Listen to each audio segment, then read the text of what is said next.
बदलापुर नाम के एक छोटे से गांव में हरिया नाम का किसान रहा करता। बेहद भोला, मासूम और इस दुनिया के शातिरपन से अनजान। उसका एक बड़ा भाई रघु था जो बहुत ही चालाक, धूर्त और अपना काम बढ़िया तरीके से निकलवाना जानता था। वह अक्सर एक घाट पे पसरा रहता और अपने छोटे भाई हरिया पर नजर रखता। हरिया लगातार कड़ी धूप में खेतों पर मेहनत किया करता, बिना थके, बिना आराम के। बीज बोता, मिट्टी को खोदता, उसमें तरह तरह के आलू, बैंगन, परवल और शिमला मिर्च के पौधे उगाता, उनकी कटाई भी करता।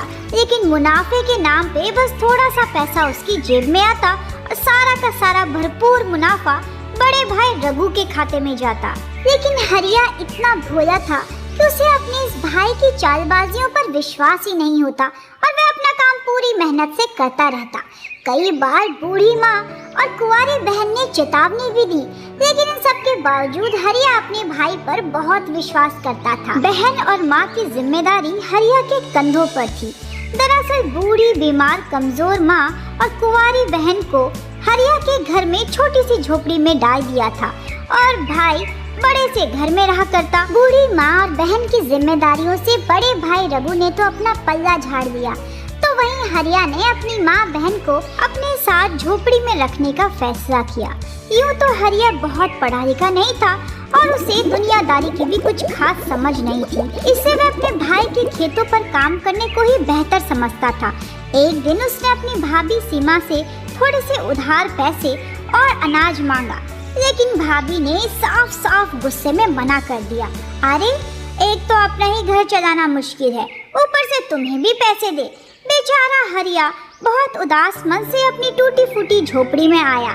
माँ बहन ने उसे आगाह किया, तुम्हारा भाई तो तुम्हारा फायदा उठा रहा है, तुमसे खेतों के सारे काम करवाता है, खुद आराम करता है और मुनाफे के नाम पे तुम्हें 2-3 ढेरे पकड़ा देता है। अरे बेटा, खुद का काम शुरू करो। मैं तो कहती हूँ अपने भाई से अपना हक मांगो। हाँ भैया, माँ ठीक ही तो कह रही है, आपको अपना हक मांगना चाहिए, आखिर आपका भी तो हिस्सा है। अपनी माँ बहन की बात मानकर हरिया रघु के खेतों में जाता है। भैया, मैं सोच रहा था कि एक खेत आप मुझे देते, वैसे भी आपके पास तो ऐसे कितने खेत हैं, मैं तुझे दे दूं खेत?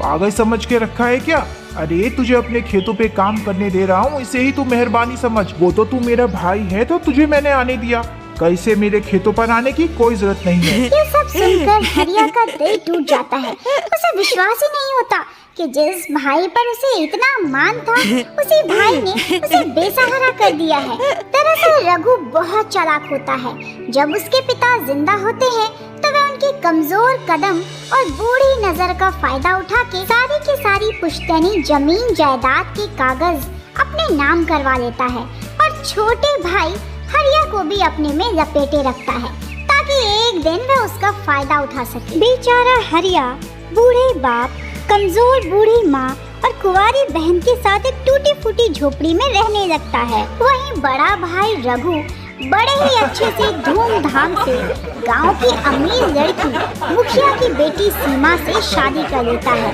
और उसे अपने साथ बड़े से शानदार घर में लेकर आता है। शादी होते ही सीमा के नाज नखरे शुरू हो जाते हैं। वह परिवार की जिम्मेदारियों से अपना पल्ला झाड़ देती है।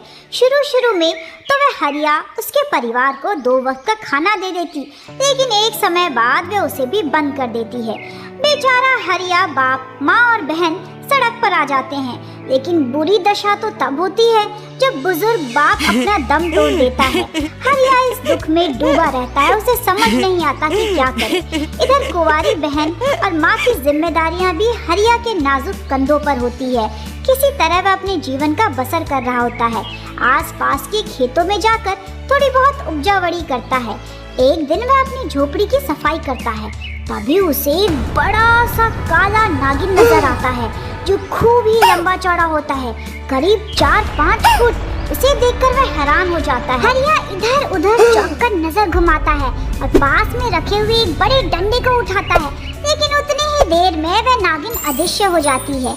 हरिया अपने हर रोज के कामकाज में लग जाता है। एक दिन खेतों में जुताई करते समय उसे एक सुंदर सी स्त्री दिखाई देती है जो उसे थोड़ा सा पालक का साग मांगती है। मेरे पिताजी बीमार हैं, क्या तुम मुझे थोड़ा सा पालक का साग दे दोगे जिसकी तुम खेती कर रहे हो? पर ये साग तो मालिक के है, पता नहीं वो क्या सोचेंगे।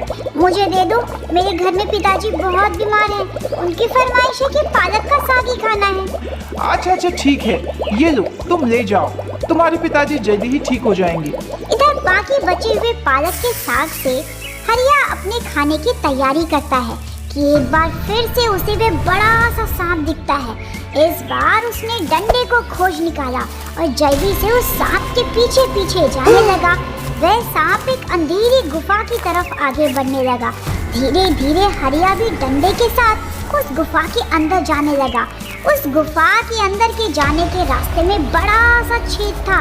जैसे ही छेद के अंदर हरिया ने अपने कदम रखे, वह हैरान हो गया क्योंकि वह पूरा का पूरा छेद एक जादुई बड़ा कुआं था जिसके अंदर सोने, चांदी, बेशकीमती हीरो के जेवरात थे और तो और ना जाने कब का पुश्तैनी जड़ा हुआ खजाना था। हरिया ने उस खजाने को इकट्ठा किया और इस सब के बारे में अपने गांव वालों को भी बताया। सब लोगों ने हरिया की जिंदादिली और भोलेपन की तारीफ की। उन बचे हुए पैसों से गांव के गरीब बच्चे जो पढ़ नहीं सकते उनके लिए स्कूल खुलवाया गया। सारे बेसहारा बुजुर्ग माँ बाप जिनके बच्चे उन्हें छोड़ के देशों विदेश चले गए थे, उन सभी बुजुर्ग माँ बाप के लिए वृद्ध आश्रम खुलवाया गया और बाकी बचे हुए सोने के सिक्कों को बेचकर हरिया ने बड़ा सा खेत खरीदा। इस बार उस खेत के दस्तावेज हरिया के नाम पे थे। उसने कड़ी मेहनत से उसमें बीज बोए, फसलें डाली, पानी दिया, खाद का छिड़काव भी किया। देखते ही देखते उसकी मेहनत रंग लाई जब चारों तरफ लहलहाते बड़े बड़े गुच्छे भर के पौष्टिक स्वादिष्ट आलू निकल कर आए। हरिया ने सबकी कटाई के बाद उन्हें एक बड़े से ठेले पर रखकर गांव के बाजार में बेचा। इस बार न सिर्फ हरिया के गांव में बल्कि आसपास के 10-20 गांव में भी सिर्फ हरिया ने ही आलूओं की फसल की थी, इसलिए मुनाफा भी 2-4 गुना ज्यादा था। हरिया को अपनी फसलों से इस बार जबरदस्त मुनाफा हुआ। घर में भी रौनक आई, घर की आर्थिक स्थिति बदलने लगी। इससे हरिया ने अपनी बहन पूर्णिमा की शादी गांव के ही अच्छे खासे जमींदार के बेटे से कर दी। अपनी इकलौती बहन पूर्णिमा की शादी में हरिया ने कोई कसर न छोड़ी और बहन की शादी अच्छे खासे घर में भी हो गई। इधर हरिया की माँ ने हरिया के लिए भी एक सुंदर सुशील लड़की आस्था को पसंद किया। आस्था का देवी माँ में बहुत ही विश्वास था। आस्था के घर में कदम रखने से ही घर की स्थिति पहले से भी ज्यादा अच्छी हुई। बड़ा सा आलीशान घर, खाने पीने का वैभव, सभी कुछ अच्छे से होने लगा। हरिया ने बूढ़ी माँ का इलाज भी बड़े से अस्पताल में करवाया और आलीशान गांव के ही घर में अपनी पत्नी और माँ के साथ खुशी से जीवन बिताने लगा। ऐसे ही भावनात्मक और मनोरंजक कहानियों के लिए चैनल के साथ जुड़े रहे। चैनल को लाइक, सब्सक्राइब करना ना भूलें।